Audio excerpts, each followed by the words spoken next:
Et bonsoir les revivalistes, j'espère que vous allez bien. Bienvenue à la vidéo de jeudi, où j'appelle la vidéo Racine, les cieux sont ouverts. Donc comme vous savez, les mardis et les jeudis, c'est des vidéos un peu plus longues. Et c'est vraiment sur le travail de l'évangélisation surnaturelle et sur les cieux ouverts. Donc les jeudis, ça va être vraiment, on va voir où est le problème. Pourquoi les gens n'évangélisent pas ou quand ils évangélisent de manière craintive ou ne se sentent pas prêts.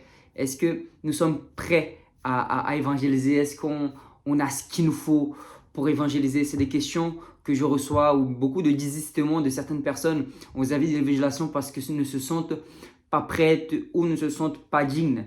Nous savons que personne n'est digne d'être appelé enfant de Dieu, ce n'est c'est celui qui croit que Jésus est roi, que Jésus est mort à la croix pour ses péchés. Celui-ci, il a le droit d'être enfant de Dieu. Donc personne par lui-même est digne de rentrer au paradis, alors encore moins d'avoir les compétences pour travailler pour le Seigneur Jésus. Personne n'a les compétences.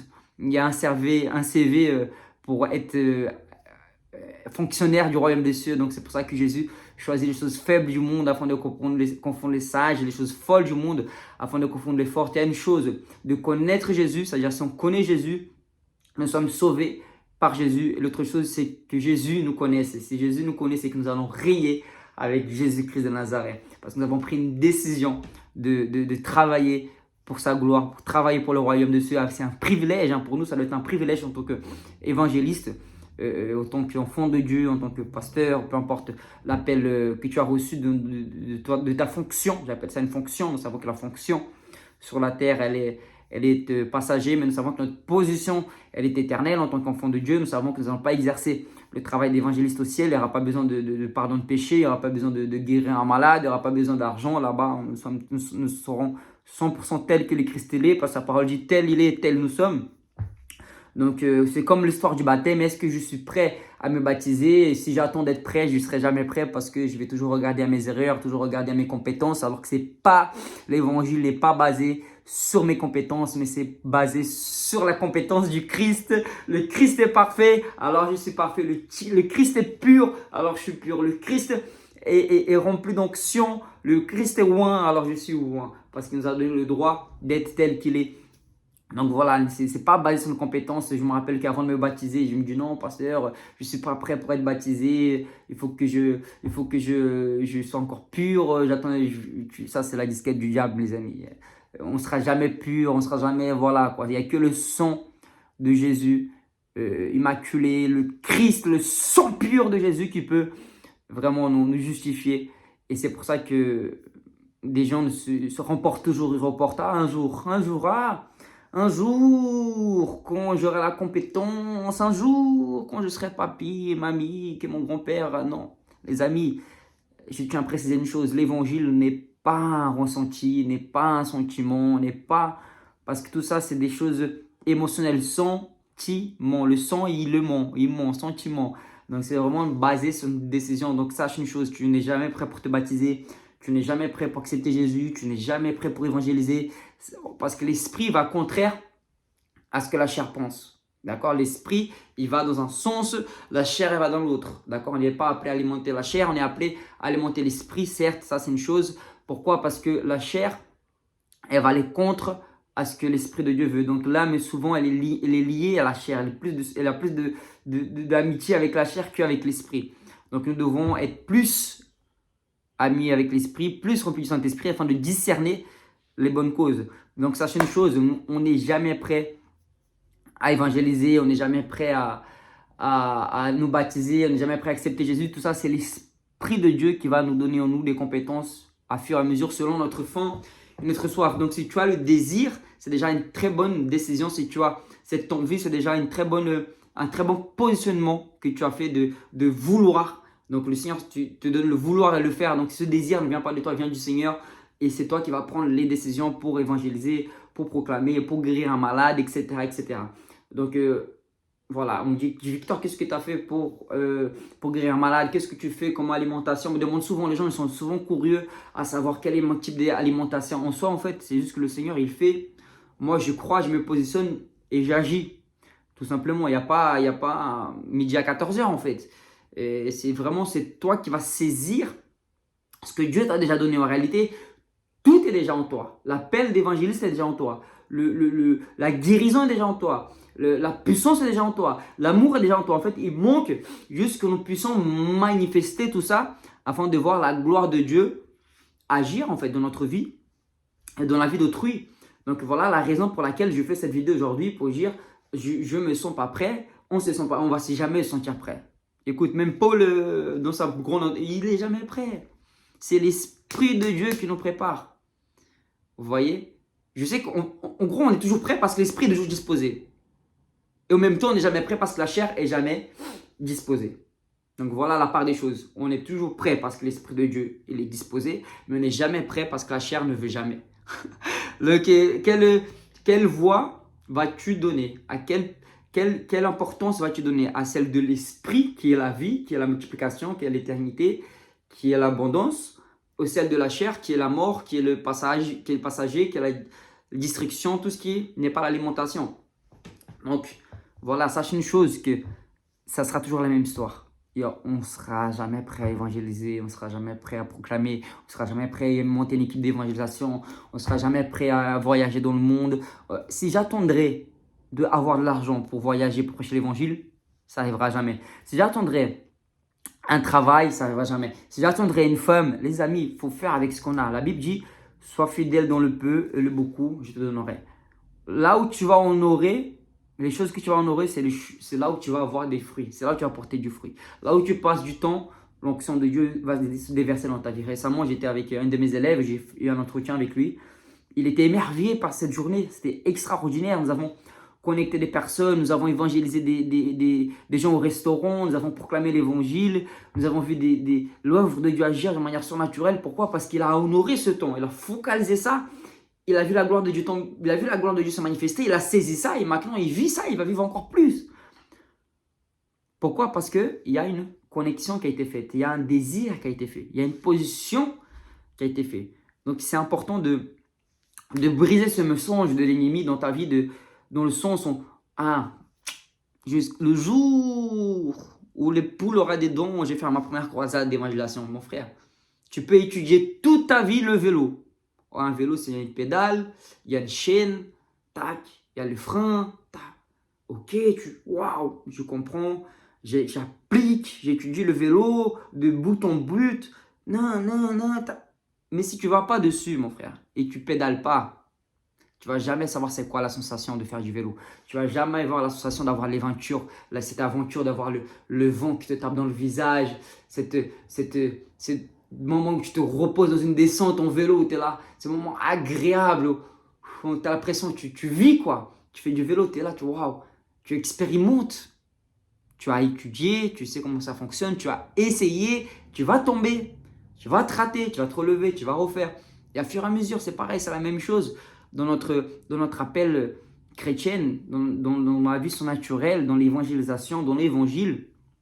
Donc quand nous avons un appel, si nous ne nous positionnons pas et que nous n'agissons pas, eh ben, je peux t'enseigner des centaines de théories, de centaines de métaphores ici.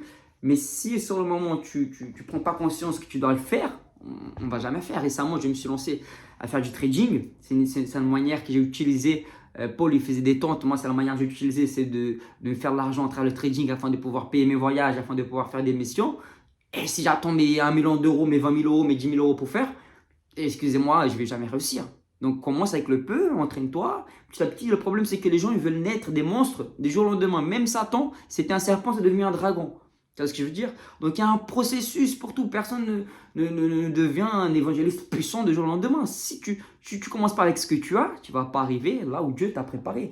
Quand tu connais le but, tu acceptes le processus. Donc pour tout un temps d'être formé, il y a même un bébé, il grandit, il se nourrit, et à fur et à mesure, il fait un pas, il fait un autre pas. Donc voilà vraiment le thème que j'aimerais aborder avec toi. On ne sera jamais prêt. C'est toi qui décides quand tu es prêt. Tu es prêt à partir du moment où tu te lances. Amen, tu peux le noter. Je serai prêt à partir du moment où je me lance. Et à partir du moment où tu te lances, alors les choses vont se mettre en accord. Tu vas avoir des fruits. Tu perds rien. Au pire des choses, tu as acheté de l'expérience. Au pire des choses, tu as acquis de l'expérience afin de pouvoir les transmettre à d'autres personnes. Donc, le jour où tu seras prêt, c'est le jour où tu te lances. Le jour où tu as appris à faire du vélo, c'est le jour où tu t'es lancé. Le jour où tu as appris à conduire, c'est le jour où tu as passé ton code et tu as passé tes heures de conduite, tu as ton permis, tu as été acquis, tu as conduit. Le jour où tu as eu ton diplôme, c'est le jour où tu t'es entraîné, tu as agi. Amen. Donc, dans mon école d'évangélisation, par exemple, il y a un diplôme à la fin. Ceux qui vont être diplômés, c'est ceux qui auront fini tous les cultes, toutes les vidéos, tous les modules, ceux qui auront mis les actions, les défis. Parce que mon école, je mets des défis, il y a des défis à faire. Et récemment, j'ai renouvelé les défis. Et toutes les personnes qui auront fait ces défis-là, eh ben, ils vont avoir les diplômes en tant qu'évangéliste, en tant que diplômé d'évangélisation surnaturelle dans mon école. Parce que c'est ça, c'est le processus. On m'a prophétisé en 2019, Victor, je vois Dieu qui va t'élever dans une génération, tu vas guérir beaucoup de malades, ou tu vas avoir une école dans toute l'Europe, il y aura des écoles. Amen, j'ai compris, j'ai saisi et j'agis. Si je prends cette alimentation, je note, je répète les vidéos, waouh, amen, gloire à Dieu. Mais si je n'agis pas, eh ben, il n'y aura pas d'action.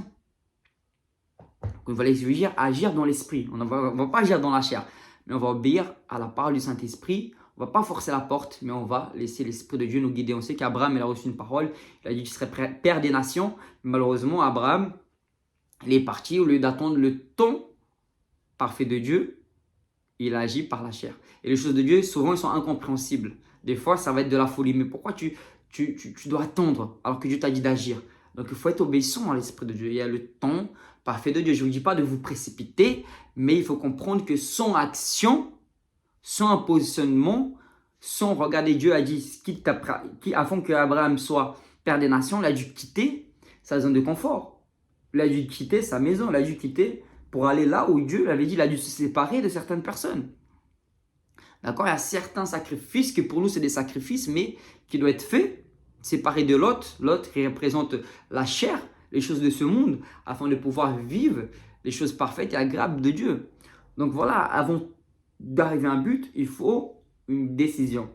Il faut un positionnement. Et c'est là où je veux t'inviter vraiment à ne pas écouter ce mensonge du sens, ok, dès que j'aurai lu toute ma Bible, j'aurai alors me mettre à évangéliser. Alors que Jésus est déjà à la porte, alors pendant que ce temps-là, les âmes ils vont en enfer.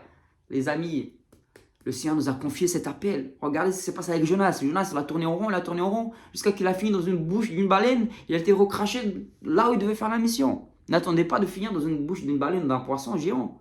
En plus, c'est déjà le cas, c'est déjà arrivé. Donc, ce que j'essaie de vous comprendre, c'est, je me rappelle que quand j'ai commencé à évangéliser, j'avais 2 versets en tête. Jean 14, 6, en plus, je le dis très souvent. Jean 3, 16. Et on me reprochait, Victor, tu dois connaître toute ta Bible avant d'évangéliser, parce que si tu vas évangéliser et que tu vas prendre quelqu'un qui est très à l'appui, qui connaît la parole mieux que toi, et bah, cette personne va te confronter, et bah, tu vas avoir honte, il va te mettre en honte.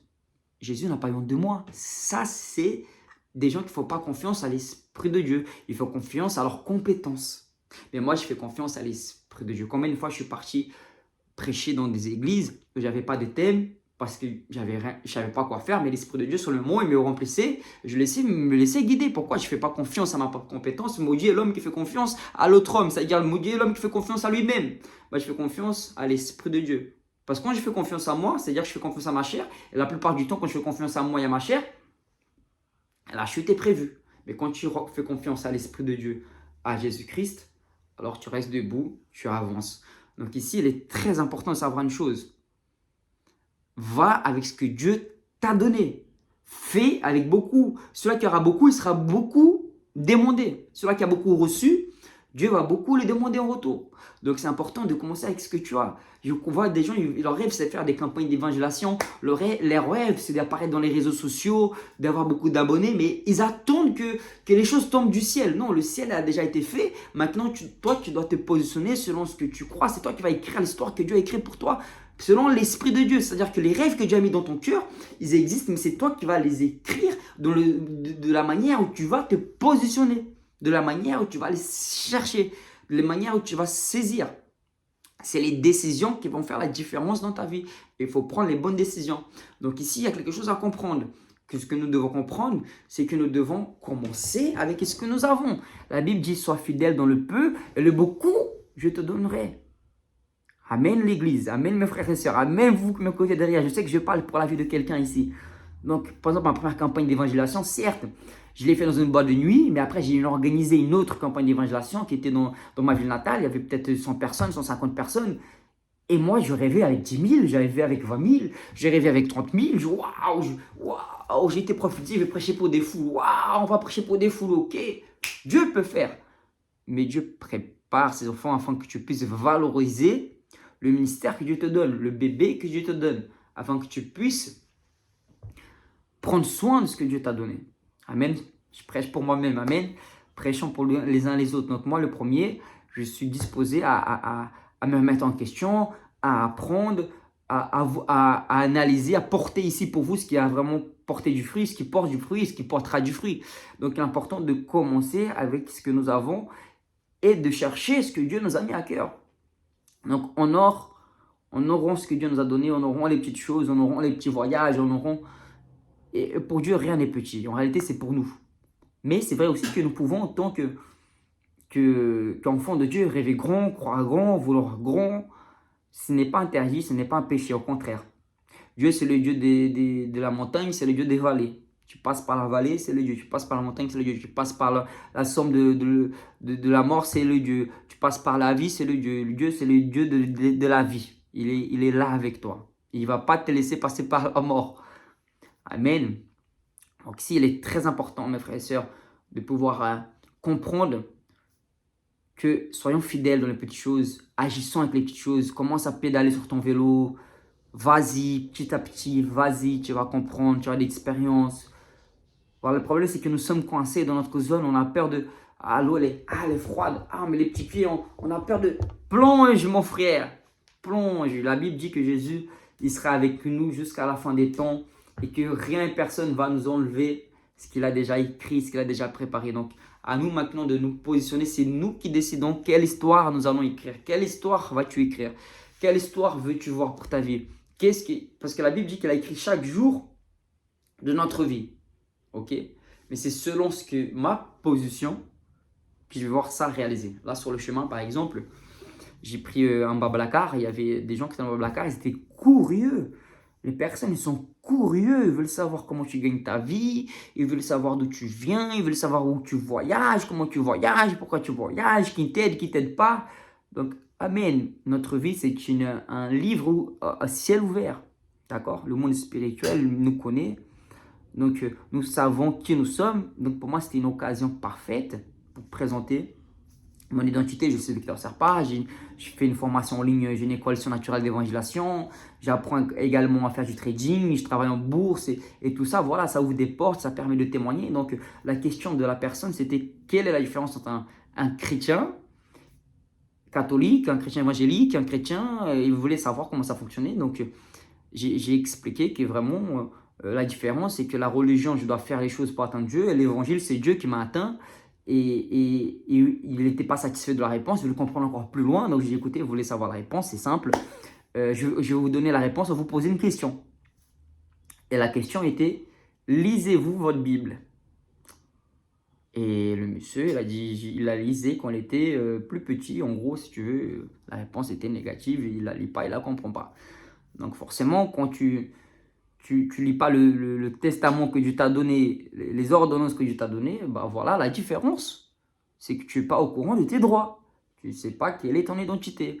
Et là où tu vas trouver ton identité, c'est sur la parole de Dieu. Donc la parole de Dieu nous dit que l'Esprit de Dieu nous a oints pour libérer les captifs, annoncer l'année de grâce. Est-ce qu'il va nous oindre afin de faire des missions? Non, il nous a oints. Et en plus, il nous donne un commandement. Il ne dit pas d'attendre, il nous dit allez dans les nations et former les disciples et baptiser au nom du Père, du Fils et du Saint-Esprit. Il nous dit aussi,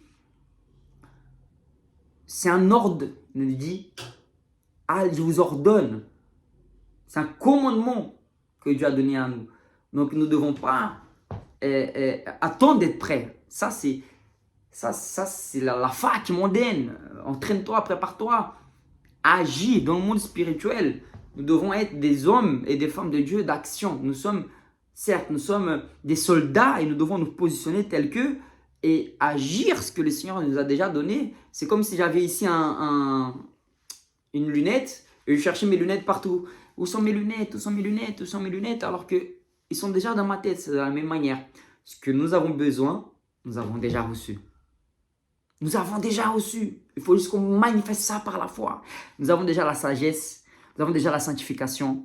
Nous avons déjà l'intelligence. Nous avons déjà le salut. Nous avons déjà l'amour. Nous avons déjà la passion, la compassion.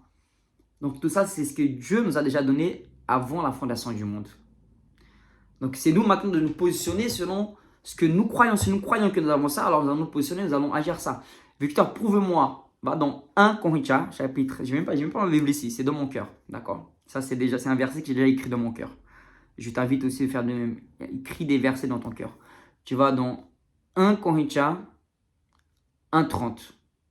C'est écrit que Jésus nous a donné sa sagesse, qu'il est la sagesse et qu'il est notre sanctification.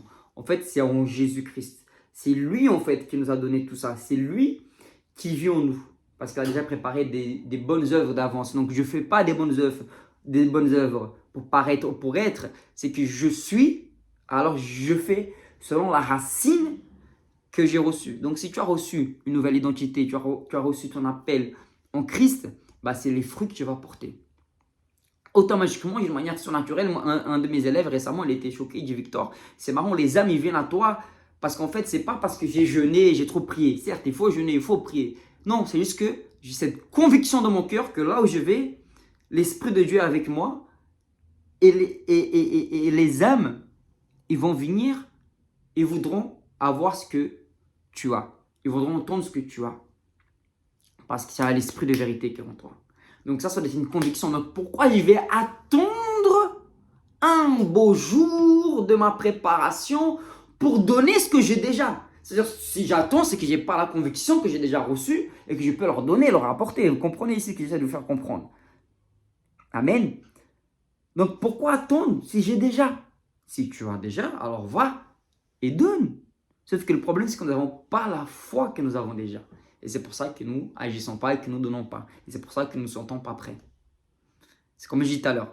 Si tu crois que tu es prêt, alors tu seras prêt. Mais si tu ne crois pas que tu n'es pas prêt, tu ne seras pas prêt parce que tu mets plus la foi en ta compétence que dans la compétence du Christ. Et quand tu fais ça, ça devient plus de l'évangile, ça devient de la religion. D'accord? Donc si nous sommes déjà basés sur une alliance que Dieu nous a déjà préparée. Pourquoi nous sommes déjà prêts, Victor? Donne-moi un exemple. Parce que Dieu, il a fait une alliance, Dieu, le Père, Dieu, le Fils et le Saint-Esprit. Ils m'ont enveloppé. Dieu, le Père, le Fils, ils ont fait une alliance ensemble. Et à travers l'Esprit de Dieu, ils nous ont mis dedans. Donc cette alliance n'est pas basée sur notre compétence. Cette alliance n'est pas basée sur ton jeûne. Cette alliance n'est pas basée sur tes efforts. Cette alliance n'est pas basée sur ta fonction d'évangéliste, de pasteur, d'apôtre. Cette alliance, elle est basée sur l'œuvre suffisante de la croix. L'œuvre du calvaire, c'était un calvaire et c'est devenu une victoire. Jésus a dû passer par le calvaire afin de donner cette victoire. Donc c'est une belle œuvre qui ne nous appartient pas. Parce que si ça nous appartenait, nous aurait déjà gâché depuis longtemps. Mais grâce à Dieu, c'est le Père et le Fils et nous qui sommes dedans comme une purée. Nous sommes fusionnés dans cette belle œuvre et rien pourra nous séparer. C'est pour ça que la Bible dit que rien pourra te séparer de l'amour du Père. Ni les ténèbres, ni les profondeurs, ni les hauteurs, ni la largeur. Rien pourra nous séparer de cet amour.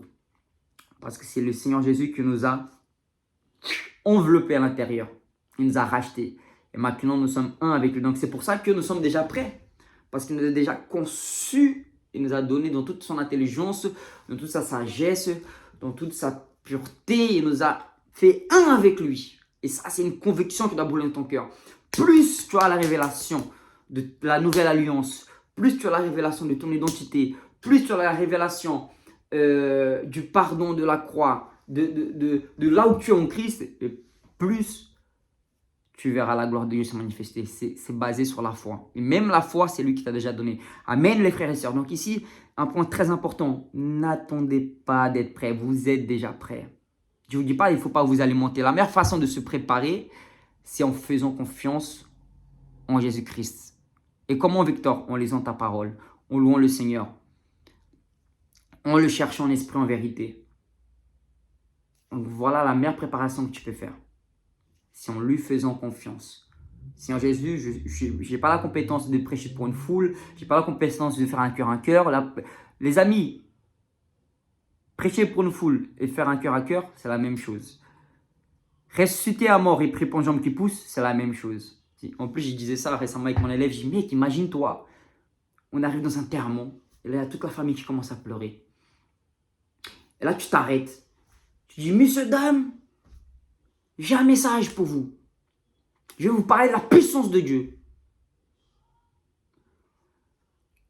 Tout est possible à celui qui croit. Et un Dieu qui est ressuscité entre les morts, il s'appelle Jésus, qui peut ressusciter cette personne. Ça, c'est le plus difficile. Arrêter les gens, attirer leur attention pendant l'enterrement, pendant que les gens ils pleurent, et dire que Dieu peut ressusciter la personne qui est morte. Ça, pour moi, c'est le plus difficile. Par contre, le plus facile, c'est là. Le plus difficile, c'est faire ça et dire, ouvrez ce tombeau. Ouvrez-le maintenant. Sors au nom de Jésus.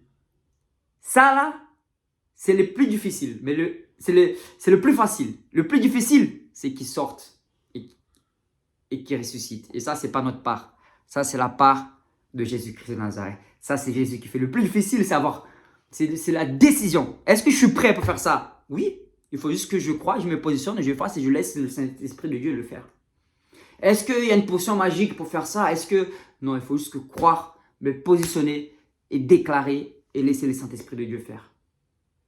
Victor, ça ne marche pas. C'est une expérience que j'ai faite. J'ai cru que ça allait marcher. Je me suis positionné et j'ai fait. Et je crois déjà que ça va fonctionner.